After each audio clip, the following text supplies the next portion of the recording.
Welcome, everyone. I am Vice Chair Ed Flash, filling in for Chair Nathan Sticks, and would like to call to order the July 9th, 2025 meeting of the City of Newcastle Community Activities Commission. This meeting is being broadcast live on the City of Newcastle YouTube channel. It's also being recorded and can be viewed later, also on the City of Newcastle YouTube channel. At this point, I'd like to ask everyone to please rise and join me in the Pledge of Allegiance.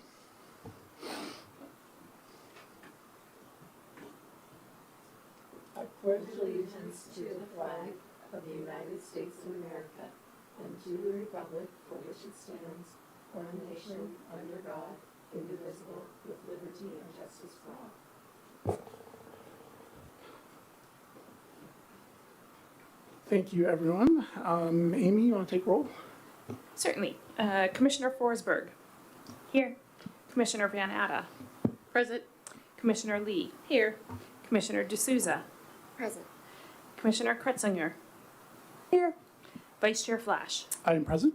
All present and accounted for with Chair Sticks absent. Thank you. And do we have anybody online for public comment? Oh, you know what? I stand corrected. We have to approve the agenda first. Is there any objections to approving the agenda as it is written currently? Seeing none, we will run with the agenda that we have in front of us. Now I can say any public comments. Okay, thank you. Any commissioner comments and celebrations? Open it up for everyone. I'd like to say happy birthday to Connie.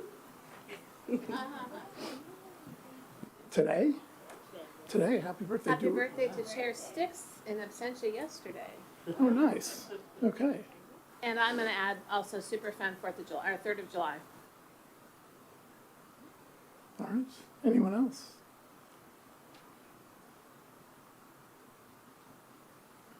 Okay. Thank you. Moving on to events and recreation coordinator reports, and then we'll do community reports right after that. So, Amy, it's all yours. Good evening, Commission. I want to start first by saying thank you for an amazing fireworks event.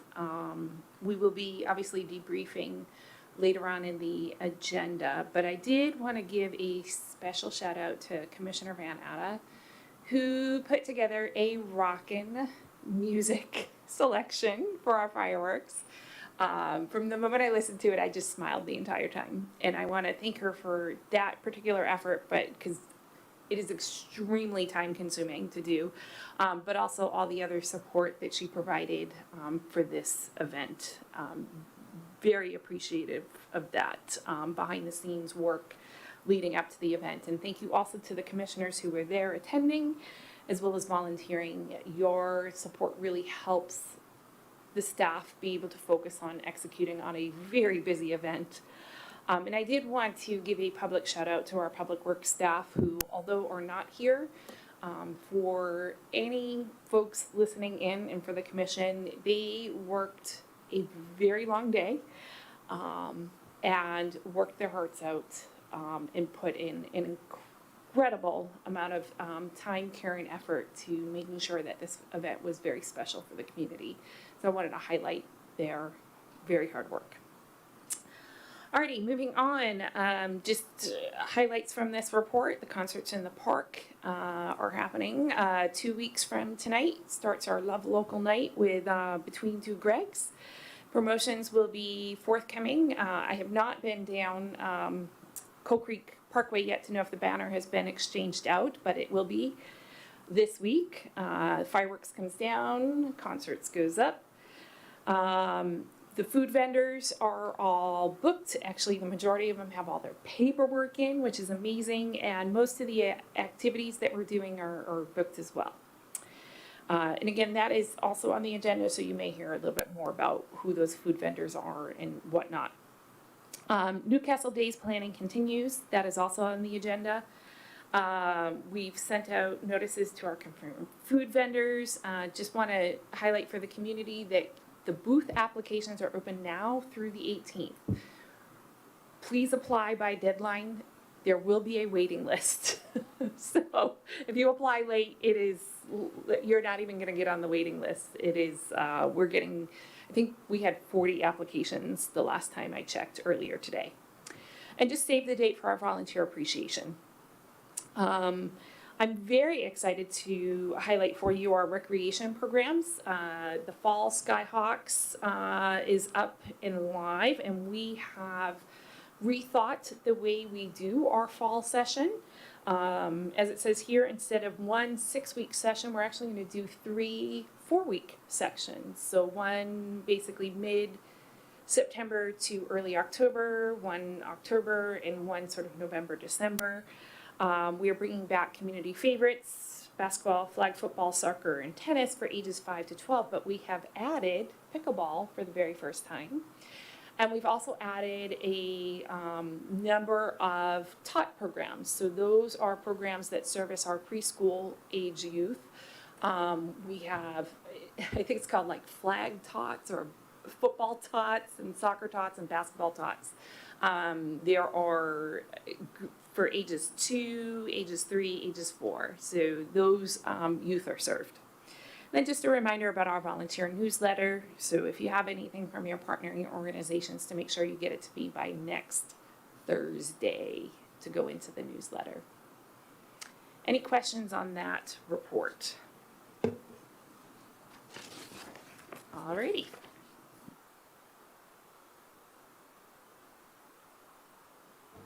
Just curious what the capacity is for Newcastle Days for booths. Newcastle Days booths. Booths, yeah. Well, some of it will be up to some discussion we may or may not have here this evening or in subcommittee, as to how you want to configure the booths. But I am aiming for about 60 to 70, which is what we had last year. But we're going to bring the art fair. Well, I don't want to get too far into it. You can talk it. But a reminder: if we have a summer sponsor, they are guaranteed a spot at Newcastle Days, and we have 28 sponsors. So there's a potential that we may only have 30 booths or so available. So if you definitely want a space at Newcastle Days, sponsorship is the way to go, but there are spots open. Okay, thank you. And then let's just go down the line for any other reports. So, Commissioner Kretzinger. Nothing to report from the Historical Society at this time. I hope everybody got a chance to see the cemetery and take a tour over the Independence Day holiday. The Chamber has their monthly Chamber lunch coming up next Thursday, the 17th, from 11:30 to 1 at Tapatio here in Newcastle. The speaker will be Joe Camaro, who is the Public Sector Manager for Pacific Northwest Waste Management. Tomorrow the Chamber is doing a really fun event in Issaquah with the other 4 chambers. It's an after-hours mixer, but I believe that registration closed yesterday for a tour of the chocolate factory, the Bones Chocolate fun. Factory. But then that is all I have to report for now. Okay. Commissioner D'Souza. Nothing to report from the Y this time. Commissioner. Trails, Newcastle Trails. Among Newcastle Trails' other interests, there is some related, or they have some related to the comp plan. Newcastle Trails is working on renaming trails as well as extending an existing trail. And it's expected, I attended their last board meeting, and it's expected that they'll be submitting renaming requests directly to the CAC chair and possibly the staff for consideration of their requests. And, that's it, sorry. Okay. Commissioner Van Atta. Okay. Last but not least. Yes, and I have a really nice update from the Friends of the Newcastle Library this month. So they will be selling books at the art fair on Saturday, July 19th, and they need more book donations.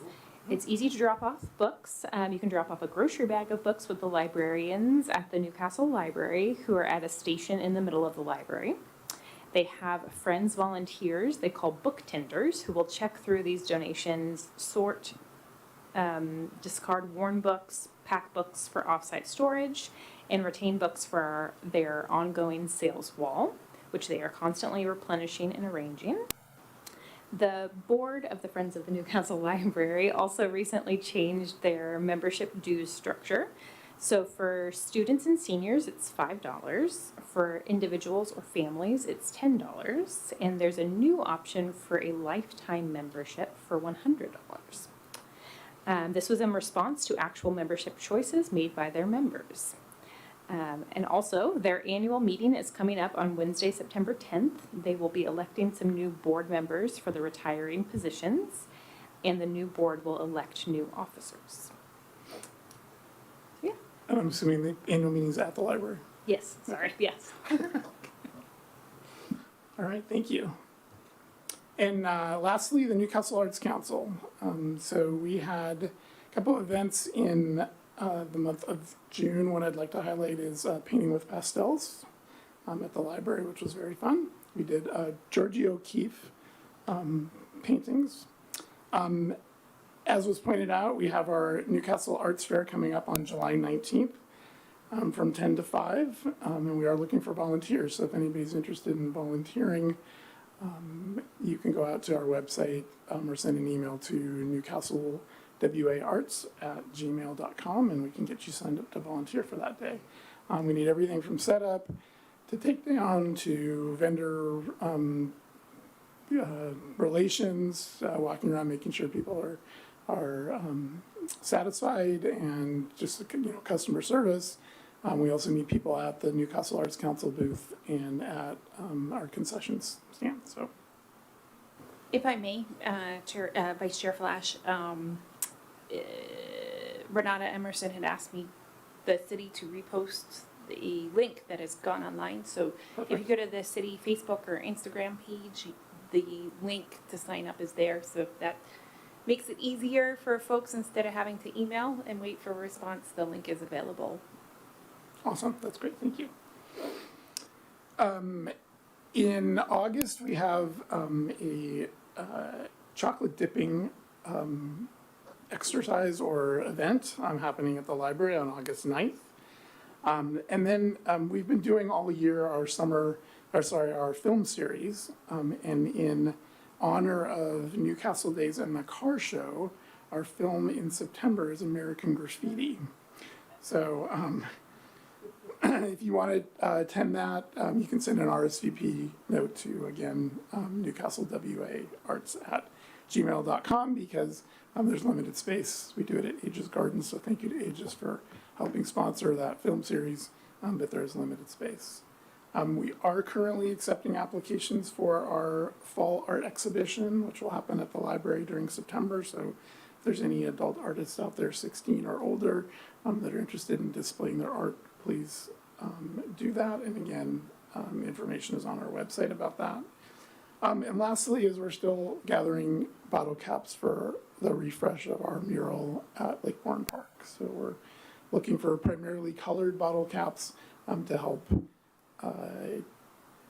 fix and maintain that mural as things tend to fall off over time. So thank you for that. And that's it for the Arts Council. So moving right along. Okay, next on our agenda is 7.1, which is a discussion of fireworks on the lake debrief. So I think what I'd like to do is just go around and see if anybody has any comments. We can put them in categories of start, stop, continue, or anything that anybody has that they want to bring up about the event. I want to reiterate also what Amy said and thank Kim for a great music set. So thank you for doing that. It came off very well. I did get here from one person that it wasn't loud enough. So something to consider for next year. It didn't create the spirit that they wanted. So something to consider for next year. Just for every comment we hear that it's loud enough, we hear another comment that it's Too too loud. loud. So it is, just keep that one in mind. So, all right, anyone want to start us off? To that, then I wonder if there's any possibility for amplification in different places in the park? Yeah. So yeah, that it wouldn't necessarily have to increase the volume in one location to project for everywhere, but there could be more speakers. On the volume topic, because I know that this is a hard one to get right. I actually personally thought the music volume was great, but at the beginning someone was talking and I couldn't hear anything. I don't know who it was, if it was one of us or a member of city council or. I think it was yeah, Amy, and then Jim Quinn was up there for a couple of times too. Yeah, so, and I could hear people around too saying, I can't hear what they're saying. Yeah. So I do think voice talking and music, probably maybe like just a tweak, but on a different topic, one thing I really, really appreciated, which I think was new this year from last year, is that as we were leaving after the fireworks were over, the path and sidewalk out through like the front was lit, which was so nice because last year we remembered it being very, very dark and kind of challenging to navigate out of there. There were a couple like poles and stuff people were bumping Yeah. into last year, but then this year it was much, much better. So really appreciated that.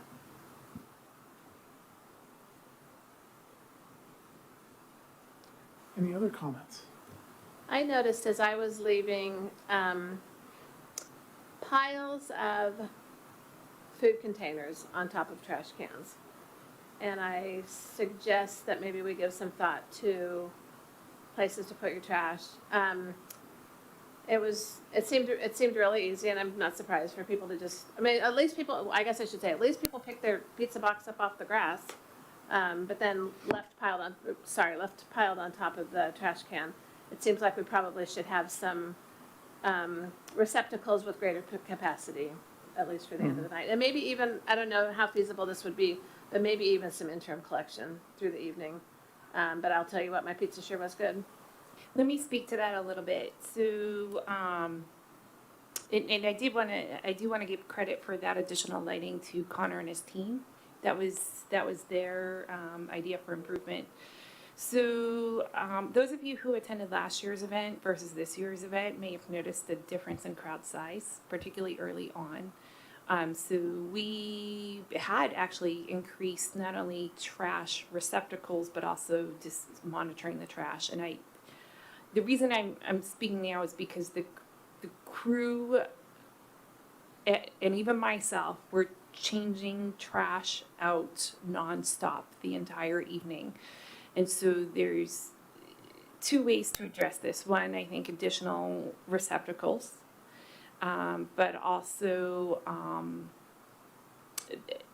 additional staffing, because our crew and other staff members are wearing two hats in which they are crowd managers as well.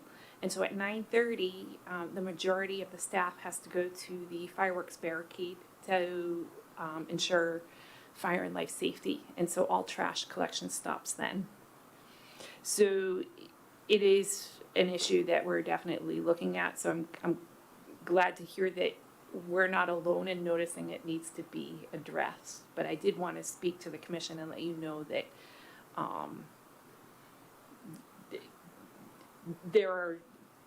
those are two things that need to happen.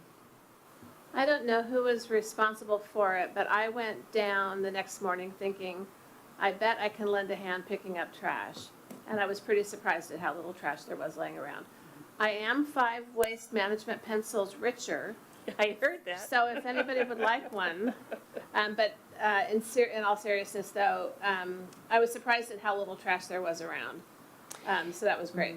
That was a combination of the crew staying late, coming in early, but also I'll give credit to the crowd. I mean, when I was out there changing trash barrels, there were people helping me do that better, and people just chipping in, recognizing that the volume was more than we had expected. This is the first time we also had pizza, and I will say pizza boxes are a unique issue when it comes to volume. So creative solutions need to be dealt with when it comes to pizza boxes. Yeah, I did notice that the crowd was bigger earlier. Do we have an estimate as to how many people were there? No, we don't have, the city doesn't own any software that would give us that estimation. Okay. But I have yet to do my debrief with all of the stakeholders involved. So we may have better numbers after that. But no, we don't have an official estimate because we don't subscribe to that software. Yeah, okay.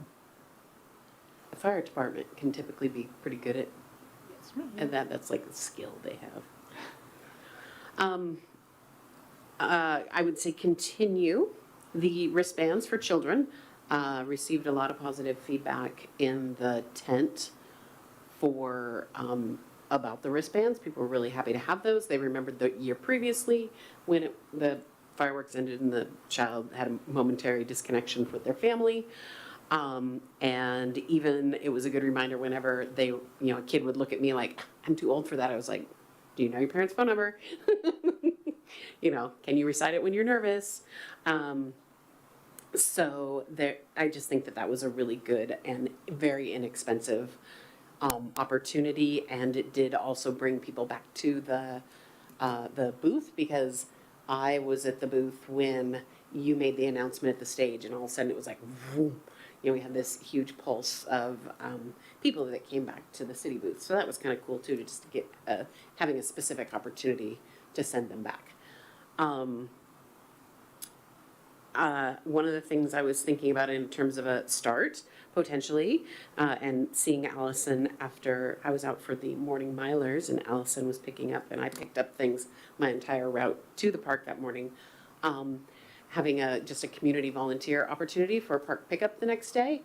And especially it's the little stuff, as you found it. There weren't a lot. I was pleased that there wasn't a lot of water bottles or pizza boxes or things like that, but there was just the small debris that people don't see when it's dark and they stand up, and having just an hour in the morning could be potentially helpful. I worked for a large company many years ago, and that was one of the sponsors for Gasworks Fireworks. And one of our big community service activities was clean up the morning after on the 5th of July. So it would be, I definitely agree with that idea. I think it's a great idea, and it would be really wonderful to put out. I think that would be a great thing to do for high school students and ecology clubs and things like that. Although it is summer, but still. That rings a bell. Have we talked about that before? Or maybe that came up in regards to Newcastle Days as well? The idea to do a volunteer cleanup the next day. So it could be something just to consider for Newcastle Days, or just next year for the 3rd of July celebration. Is there anything that we should stop? Like anything about the night that you didn't feel was effective or necessary? Because I have a lot of start, I have a lot of continue.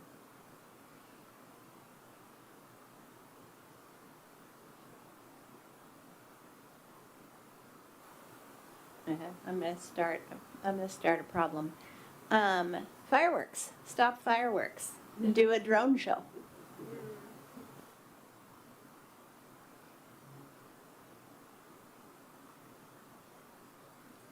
I'm just throwing it out there. I get that. I'm not probably gonna be popular for that, but they're way cooler, and the air quality index doesn't tank. They're less scary for sufferers of PTSD and animals. So, drone shows, all the way. This is not a stop, but I did have someone ask where the fire department was. And I think it was more from like a kid's perspective, where their kids wanted to meet or the fire truck or whatever. But I believe that was the nature of it. But So we're staffed with a brush fire truck that's down by the fireworks area and then an aid station. So a pyrotechnics event is not handled in the same way as Newcastle Days where it's an outreach event. I mean, I can certainly discuss with them, but as an option, but I have a feeling that they're not, I have a feeling we're not gonna see it in the same way that we do as Newcastle Days, but it's good to know and to see if there's an opportunity. Maybe they have a PIO, a public information officer that isn't on fire safety duty.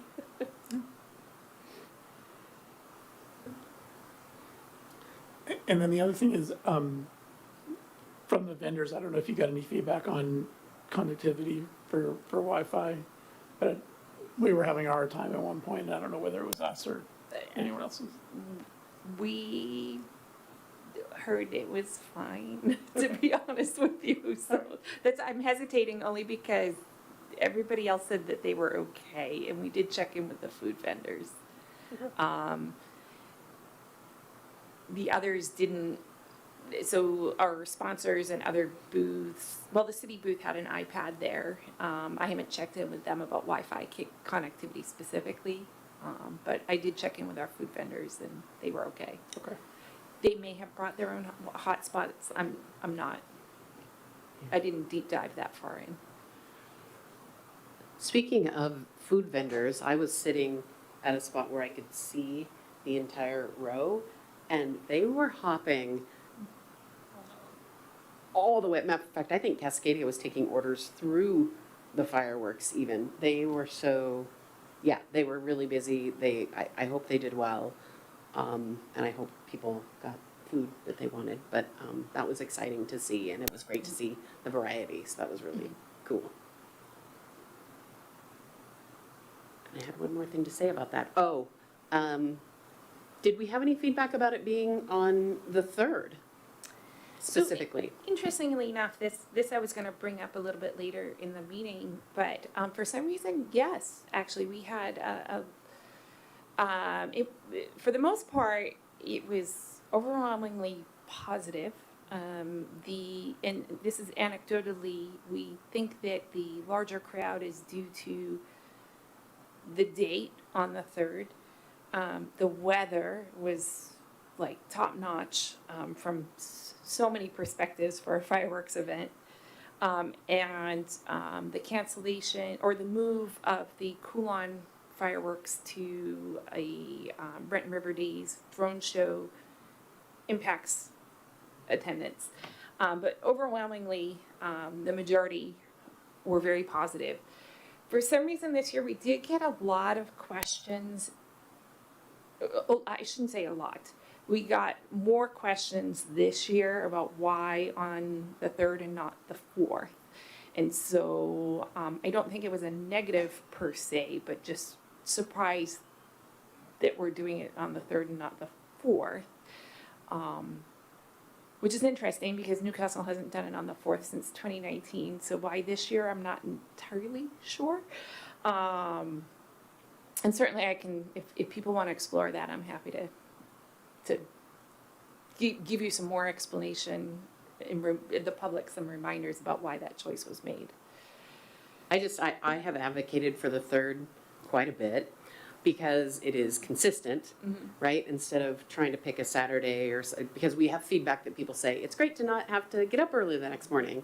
And so Saturday has been popular, but the 3rd is the same. Most people do not have to get up early the next morning. And, again, anecdotally, I've heard a lot of people say, well, now I can go do, whether that's the long weekend or barbecue with family or whatever, and it doesn't have to be a either or, it can be yes and. Yep. So I would personally advocate for exploring, it's just the 3rd. If that was something that was viable, and then it can be instead of like, what day is it going to be this year, and people missing it because they didn't pick the right day to block off on their calendar, they can just know. And then we can do our PR about why it's not the 4th again. Well, and to that question, because next year is the 250th anniversary, I did ask all of our vendors, so to do it on the 4th, we would have to get a new fireworks vendor.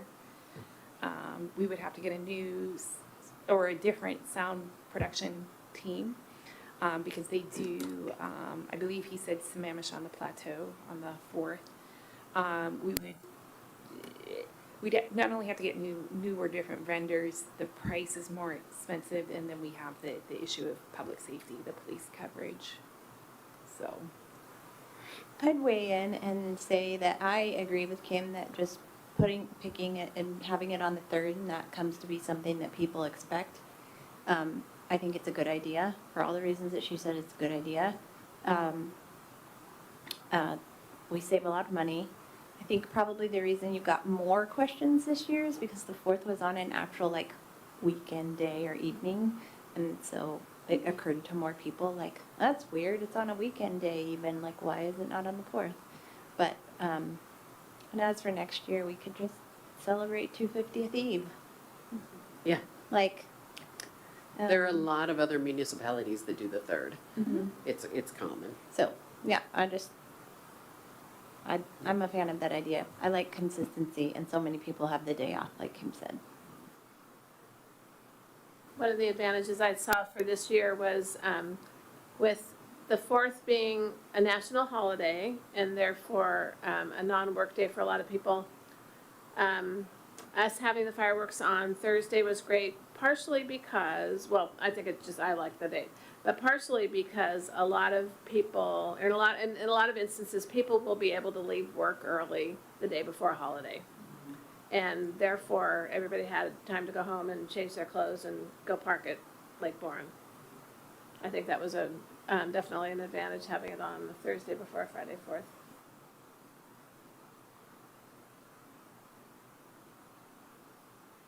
well, if any other feedback comes up, I will be doing debriefs with, as I mentioned, I'm in the process of doing debriefs with different stakeholders, which includes the fire department, police department, public works, and pulling it all together and continuing what works well, stopping what didn't, and then starting new ideas that'll continue to improve the event, make it run smoothly. But it's we had a lot of fun. We worked hard, but we had a lot of fun. And thank you for all your contributions to making that happen.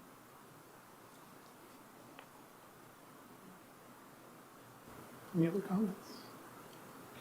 I just heard from random friends that this was really good. And they said it surprisingly, like, the fireworks were really good. And I was like, well, it's the same vendor as last year. But for whatever reason, they were really good this year. And I actually watched from home, and they were high enough to where I could see it from upstairs, from the window. So I watched the whole thing. And they were really high. I think that was a complaint last year, that some of them were lower than, right? And then people couldn't see. So yeah, I saw everything.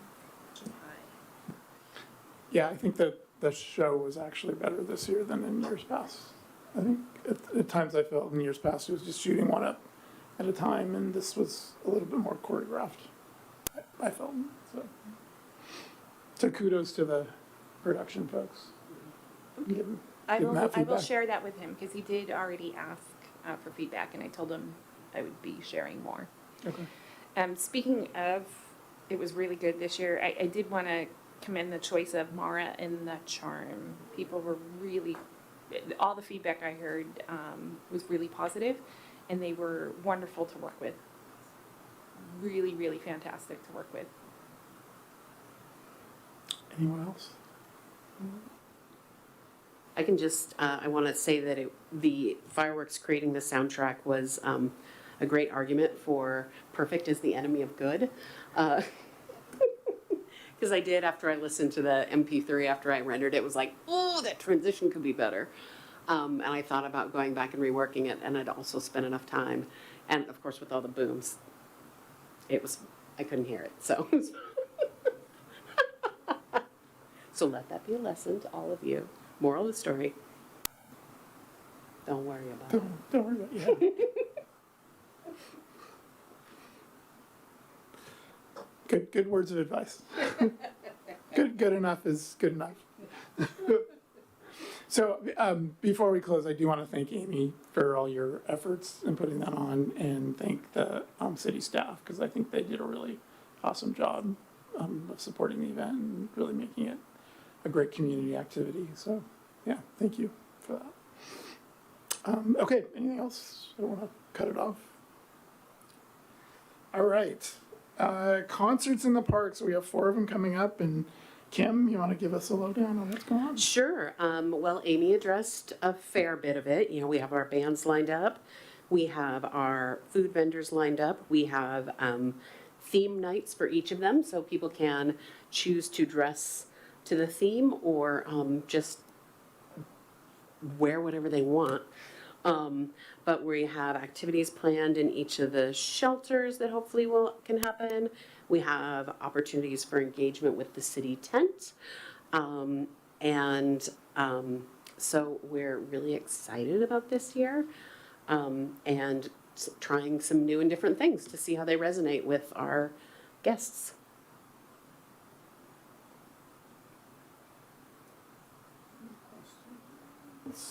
Any questions? And Kim, do you need anything from us? We do have the summer concerts tent coverage, and in talking with Amy, we have somebody at the early stage for each concert.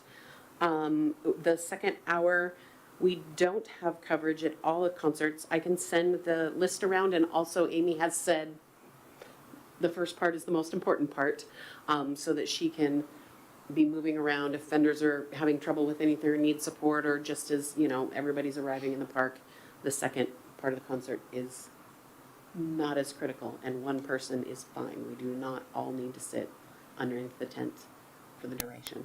So I'll send out the list one more time, and if you have capacity, great. And if you do not, also great. Kim, can you remind me, who's that volunteer opportunity open to? Is it just us, or are there other city affiliated peeps that can sign up? Well, at this point, we have just this particular one.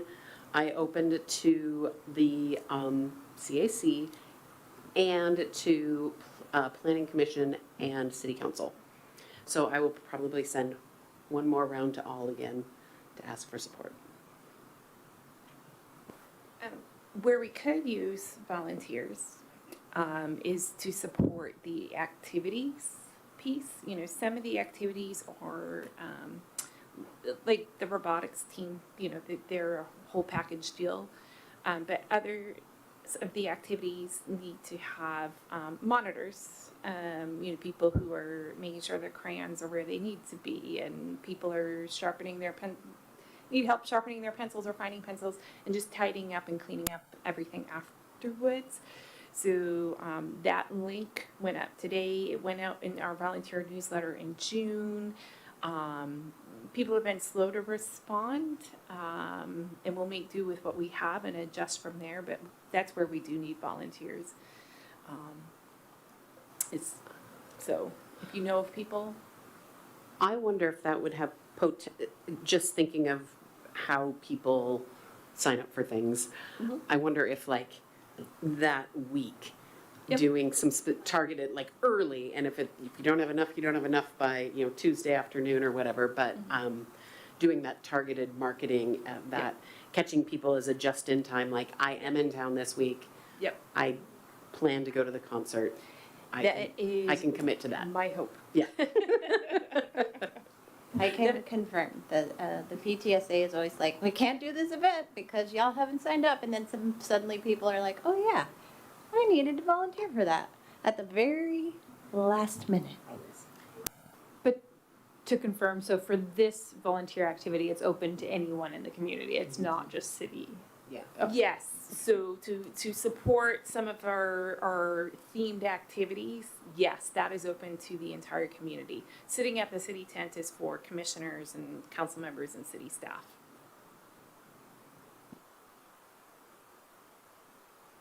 I think that's it for me. Okay. Unless there's questions. Any last questions for Kim? All right, 4 great bands, a lot of fun, so spread the word.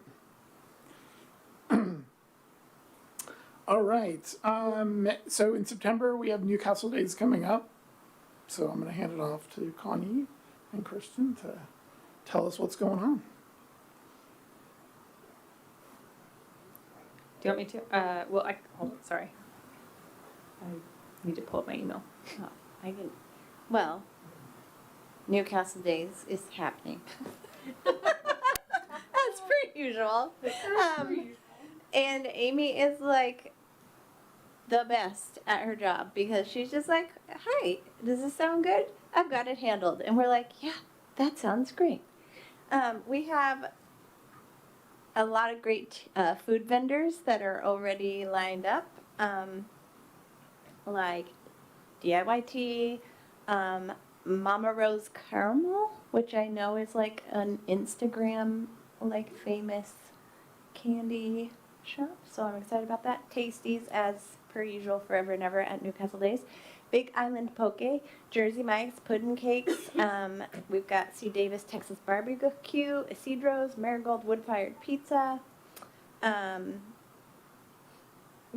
so, and I think we've got King Bob Sushi Burrito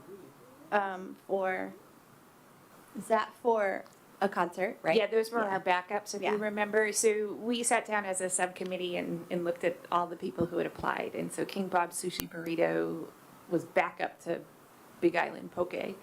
And we booked them for one of the concerts. Okay. And then the other one that was our backup Oh, also yeah. booked for a concert. Okay. But I can't And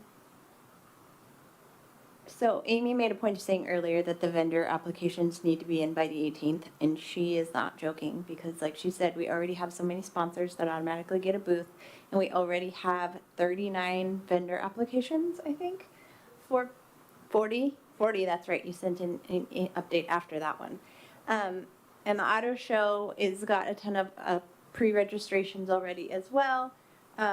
And the one thing I know we were hoping to maybe get some feedback on is also, as Amy mentioned earlier, the layout of the booths.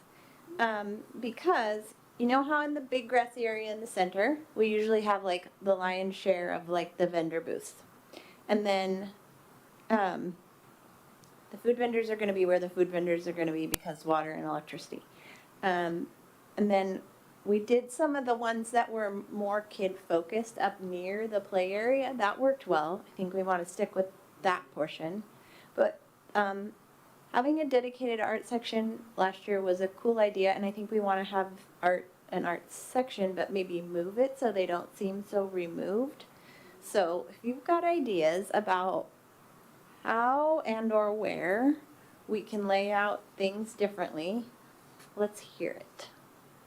Yeah, so as a refresher, for the past 2 years in a row, we've kind of struggled with where to put the arts vendors. 2 years ago, we were on the tennis courts and got a lot of feedback that there wasn't a whole lot of traffic. It was hot. There wasn't a lot of foot traffic over there, and that attendees weren't always aware that there was more back there on the tennis courts. So last year we learned from that and put the arts booths up on more of the hill to the side. So not the main circular grass area, but kind of when you're first walking in up on the hill there, and got some similar feedback that they felt like there wasn't as much foot traffic, and that maybe people didn't know that they were up there, and that there's a preference for all the booths to just be together in the main middle section.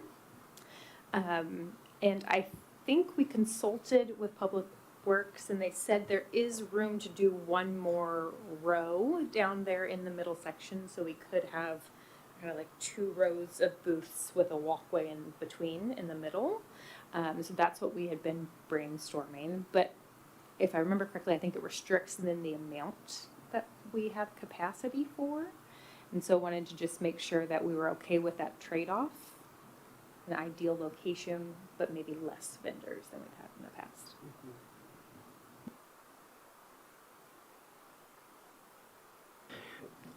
Tell me about the pros and cons of more vendors versus less vendors. Like, is the vendor experience something that we believe that our visitors at Newcastle Days are living for? Or is it nice to have? Is it a revenue stream for us? Like, what are the pros and cons of more vendors versus having everybody be in one location?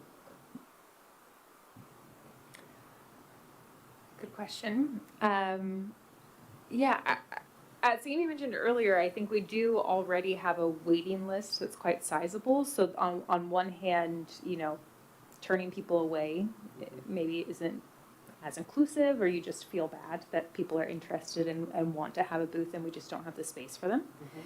But I think your question is more like from an attendee perspective. Does it affect their experience? It could. I mean, it does limit our ability for variety. I think as we go through the booth applications, we do keep an eye to variety and not to have too many duplicates and things that are similar. I know that we've tried to do that in the past. So I mean, I think we haven't reviewed the full list yet, so it's hard to say like what will have to be left off, but something would be. Mhm. Probably like a little bit of a revenue stream, but again, I don't know how sizable it would be. We exceed the budgeted revenue. The budget revenue is conservative on purpose. And we, at least the past 2 years, since Deb and I ran it, and then last year when I ran it, we exceeded revenue. It's a factor, but from my perspective, I would hope it not be the primary factor here. We're really going for user experience, attendee experience. And should we have to leave people off, I mean, we do get a fair amount of sponsorship money because a spot is guaranteed. Well, that's what I would wonder. A question I would ask is flow low in those areas because people don't know it's there? Or is flow low in those areas because people don't care? That's not what they're there for. They're not there for a shopportunity.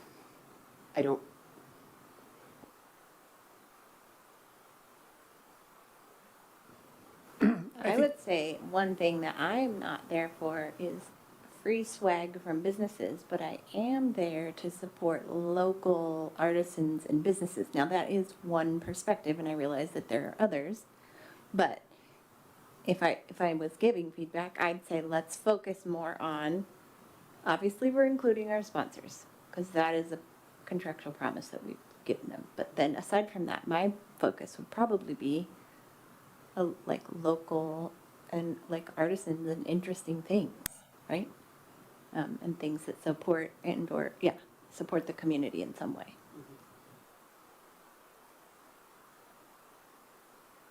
I think people like to walk around, but if it's removed, then they're probably not gonna, they may not make the extra effort to go to a different section, right?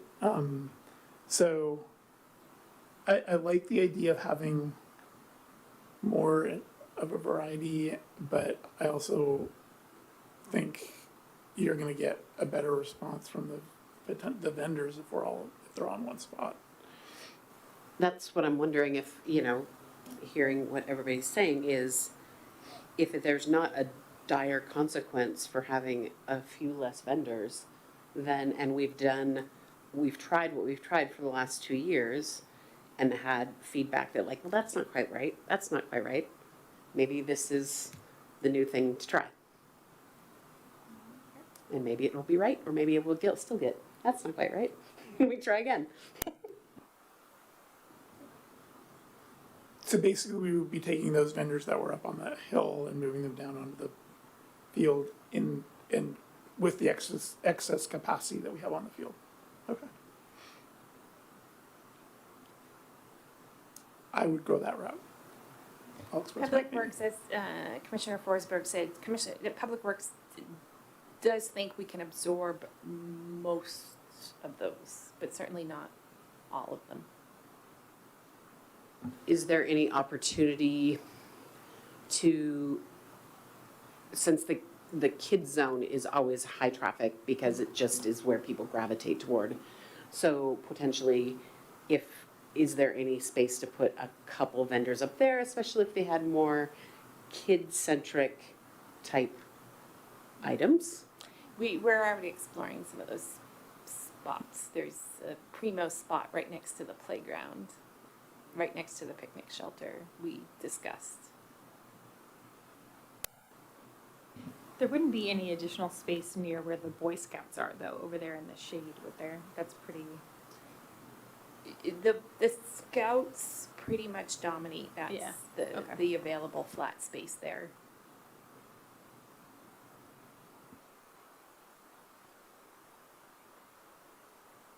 I know we were trying to do good by like categorizing all the little areas, but I think the Arts Hill felt pretty isolated last year. So yeah, I do like the idea of bringing them down with everybody.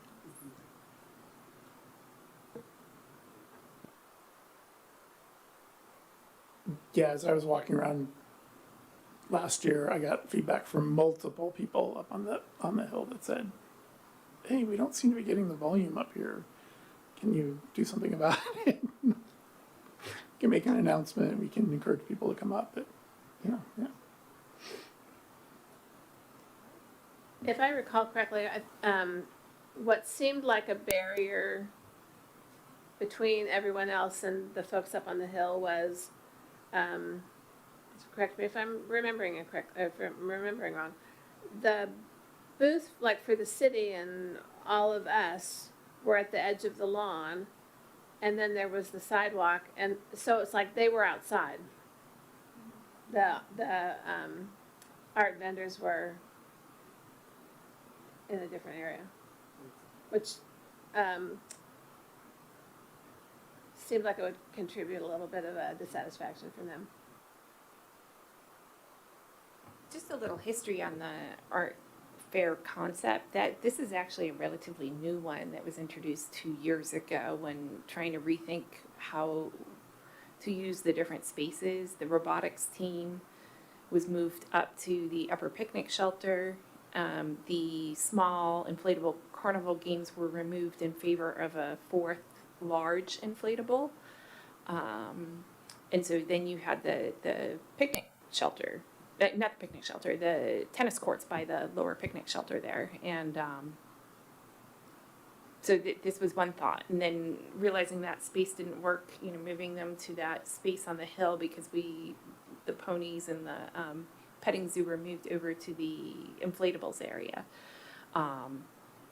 So it's a relatively new concept to expand the amount of art handcraft vendors participating. It's relatively new. Could we move the city tent up on the hill? Or like some of, yeah, just kind of give us a better view? Or like some of those, like the city tent, city council tent, or police tent, like moving them higher up? Or is that just too far removed from the rest of the That's something stuff. for the subcommittee to consider and discuss. We could consider that. I know we had also talked about making that hill more of a picnic area and kind of announcing it as more of a picnic area, and maybe even attempting some signage. So that could be like a place where people could go and spread out their blankets and just, not be in the center of it all. So, but yeah, we could consider making it our castle up on the hill.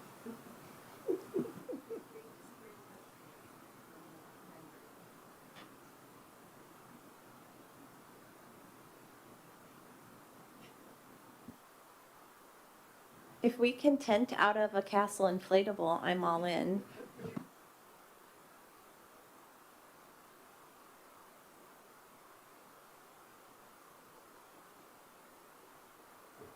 All right. Anything else from you guys? Good feedback. Oh, Question, are we doing a parade? Yes, we are doing a parade. Are you free? I was gonna say, do you need my help with that? Yeah, Kim, you're doing a parade. Yeah, okay. It's a mini parade, a mini parade around the park. I want to be realistic with our expectations. Yes, always. And that's an August planning issue. Yeah. However, do know that our Hazen Marching Band is in. Liberty is still deciding whether or not to add it to the calendar. So we have a marching band this year. Just a reminder, we will likely not have them next year if it conflicts with UW Band Day, but we will have Hazen this year. So drink it up, folks. Get the band. I always get huge feedback about the parade. People always ask, "Are we doing a parade?" I won't do it without a marching band anymore. Well, although Regency, bringing the van the last several years has brought the fun too, but the band really sets a tone for a parade. Yeah. So much so that I'm willing to change the date based on the band Seriously, availability. seriously. You say when you come and we will be that day. Yeah. But that's it. I had to see the solution last year with the music. It helped. Yeah.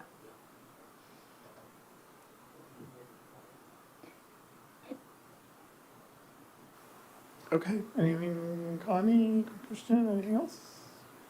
Guys, got what you needed? Okay. All right. America 250. Amy, I think you're next on the agenda. Okay. So I said this was a presentation, but it's really just information sharing because I'm not doing a PowerPoint. I'm relying on, in the packet, you see the state America 250 chapter has put together this flyer of information. So I'm going to, stay with the source here.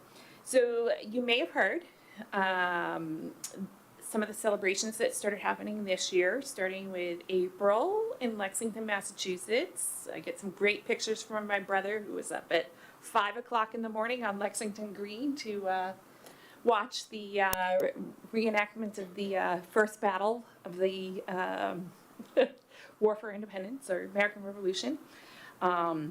So celebrations have already started, but basically a little bit of background. So this America 250 was a commemorative committee set up on the national scale by President Obama at the time in 2016.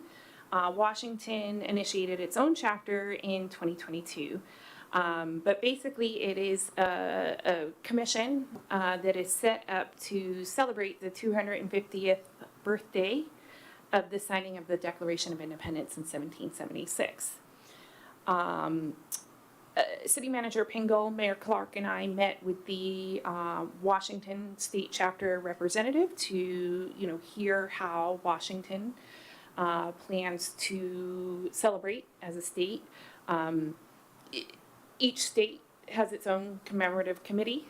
There are some national efforts, but then, some committees, states are doing different things.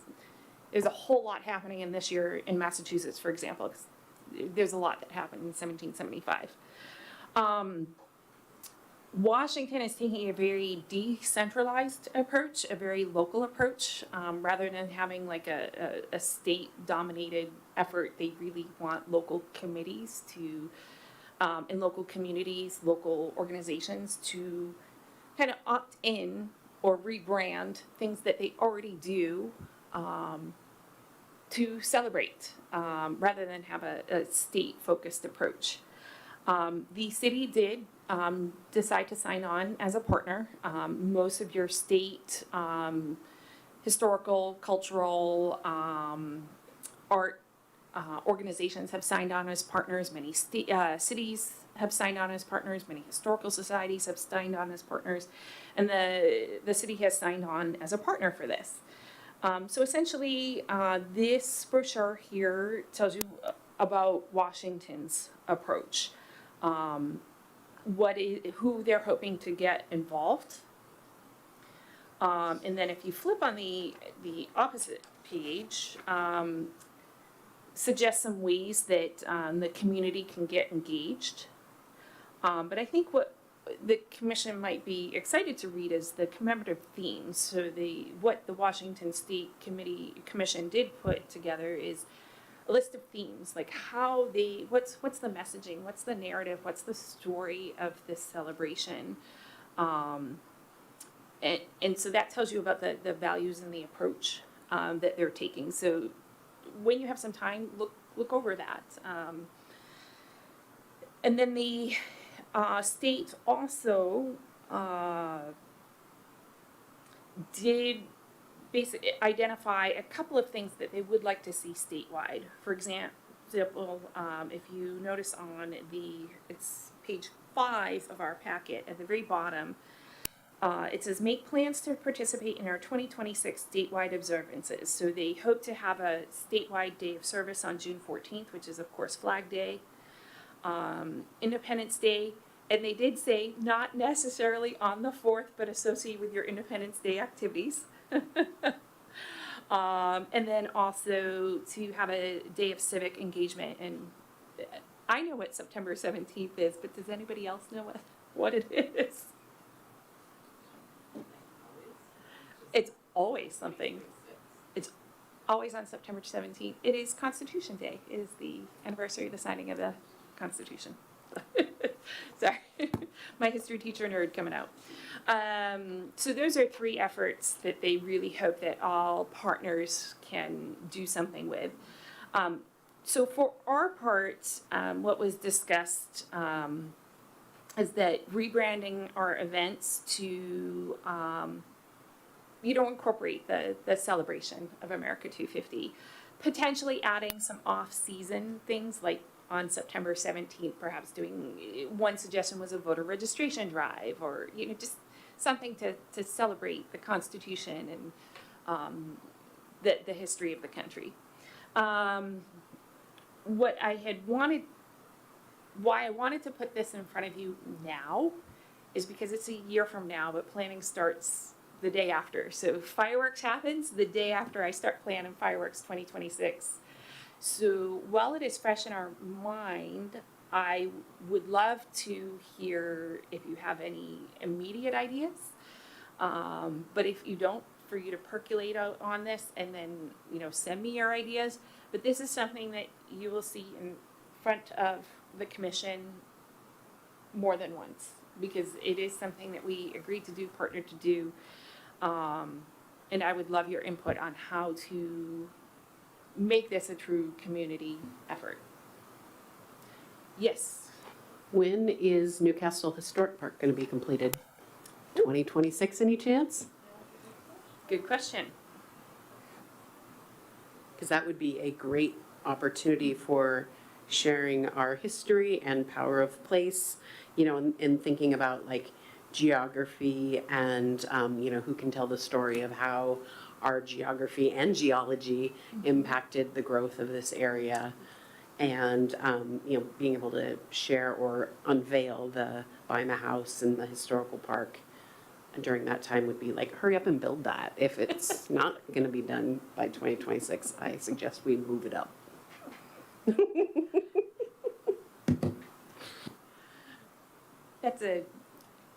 Love it. Yeah, so any stuff like that, I love how you tied it into the themes, Miss Educator. Well, and I think even like I was already thinking of concerts in terms of like power of place, things we already do, and using that theme, and even some of the ideas we're trying this year in terms of building connection between people and providing opportunities for people to recognize one another across the space would be great.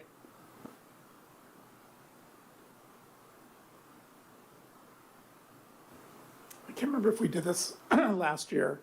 I think we did, but we've done it in the past where we've done civic courses, Yep. right? Civic Academy. So, and maybe we could even expand that beyond just Newcastle, that we could bring in our state representatives, or a representative, to do talk about what's going on in Olympia, or what we can expect to happen maybe at the fourth quarter.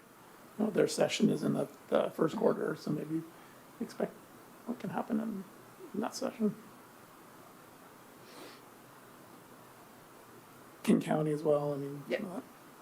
I'd love to use this opportunity as a way to teach people about how much more impact their representative government at the local level has.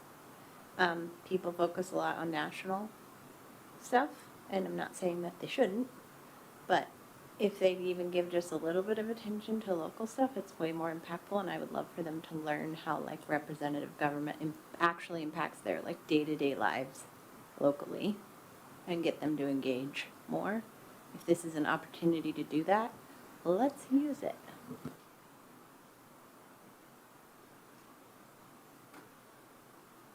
I think it would be an interesting opportunity too. We talk a lot about our, in seeing, they said what was happening during the Revolutionary Era. Well, that's great for Massachusetts in terms of like America. It is, we get a lot of that over there. And yet, it was pretty quiet out here.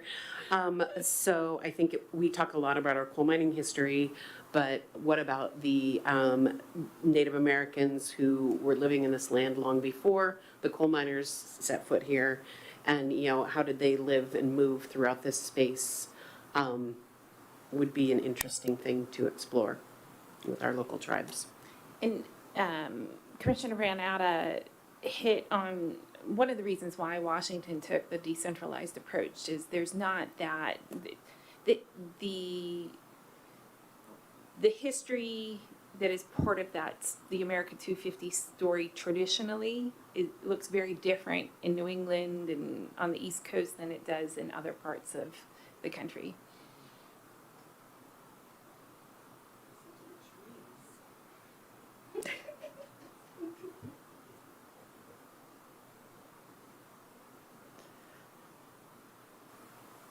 Is there an opportunity to not just do something related locally, but to connect in with, say, other Newcastles around the country?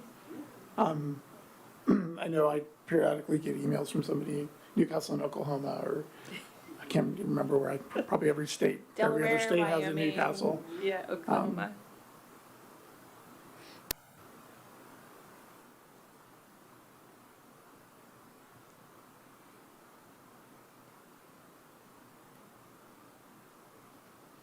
Well, should anything come to mind, definitely we want to keep this conversation open. And certainly share this with your community partners because they can sign on as a partner or they can just simply generate some ideas and come to the table. The city is not going to do a top-down approach. We're not formulating a committee and, telling all the different organizations in the city what to do. I mean, it's really, we're taking the decentralized approach as well. Is there any funding or grant opportunities available for this that we're aware of? No. Not for a city government, but historical societies, arts councils may have different access to funding. I could be wrong. It may also be that I just don't know that answer, but as of now, no, I've not seen anything.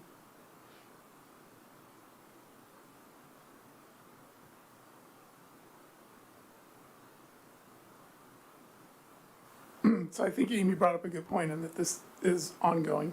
So this will probably be a regular item on our agenda over the next year or so, just to brainstorm on ways that we can celebrate America and additional ways to support the community. So keep the ideas flowing. Any other comments, questions?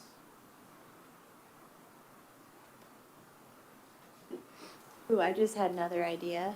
Since part of our Constitution is like freedom of religion and we are a pretty religiously diverse community, it'd be kind of cool to get some people from different religious communities together and do a presentation on the different Newcastle religious communities. That cannot be city sponsored, but it's not a bad idea. About the diversity of and how we support our Constitution and our freedoms by being able to have all these different religions or no religion at all.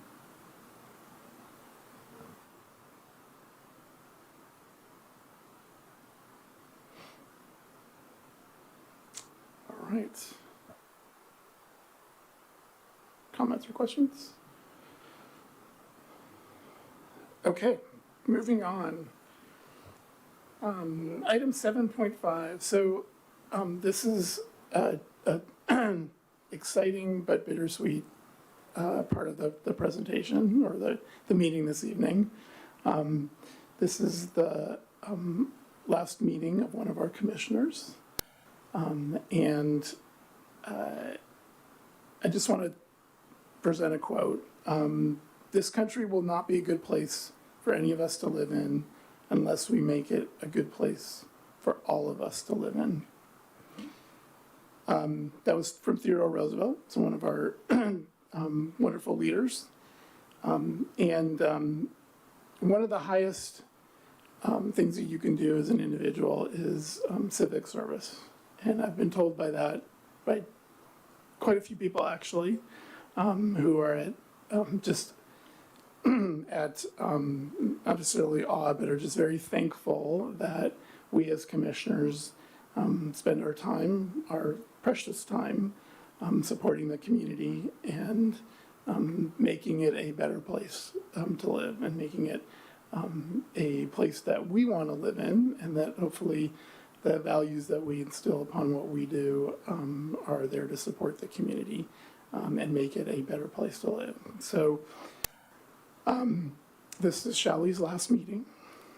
We're very sad to see you go. Shally joined the commission in 2022 or three, I think it was. I do know it was in November in 23, and she jumped right in. And one of the first things that she did was volunteer to do the Earth Days in 2000. Actually, it was 22 that you joined because it was 23 Earth Days that you did. And that set the bar very high. So there was some great, wonderful activities and events that happened that year. It was kind of, still in COVID, so we had to be very careful in what we were doing. And she jumped in and just presented a great program, something that we can all live by and aspire to repeat as commissioners. And you've been wonderful on the commission with great ideas, great support, and you'll certainly be missed. So on behalf of Nathan Sticks, myself, Amy, the entire commission, we want to thank you for your service. We hope you're not going to be a stranger. So you will continue to volunteer on as time allows. No, we totally get that. But we, certainly appreciate everything you've done, and will continue to appreciate everything you do, as hopefully, again, you'll continue to be involved with the community, right? That we all attest to make a better place. So thank you.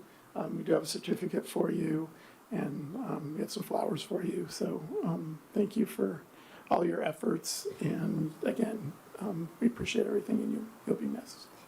Vice Chair Flash, if we may do a formal presentation during the meeting for picture and for the public, and then the informal presentation afterwards. Okay. Do you mind? No, not at all. Okay.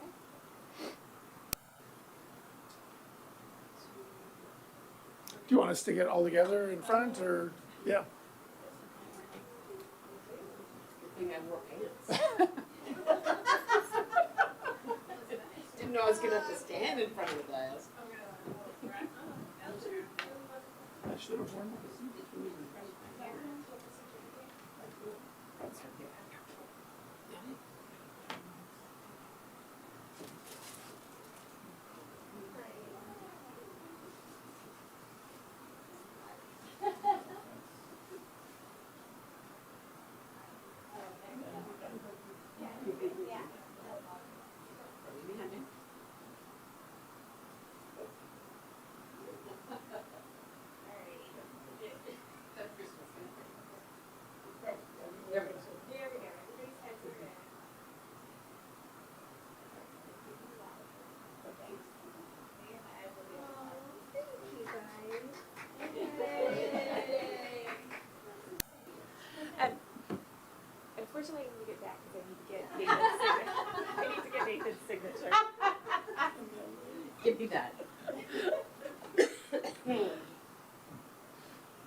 extended. Commissioner D'Souza's last meeting as a commissioner. As a, yeah, yeah.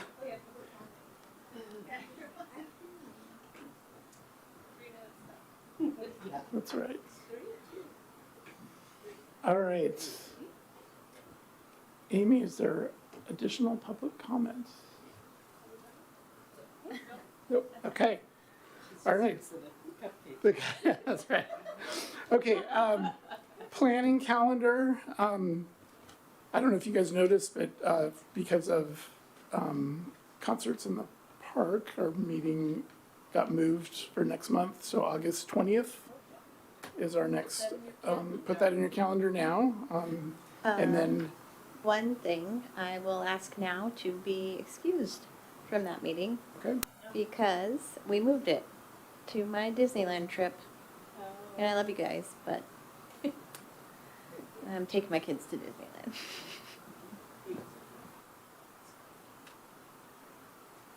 okay. Yeah, yeah. And then just make sure your calendars are marked. Obviously, we have the concerts on the 23rd, the 30th, August 6th, 13th. Newcastle Day is on the 6th. And then our volunteer appreciation event on the 17th. So those are the main CAC events coming up over the next couple of months. So please mark your calendars for that. And with that, any last comments, commissioners? And with that, I will call the meeting adjourned at 7:17.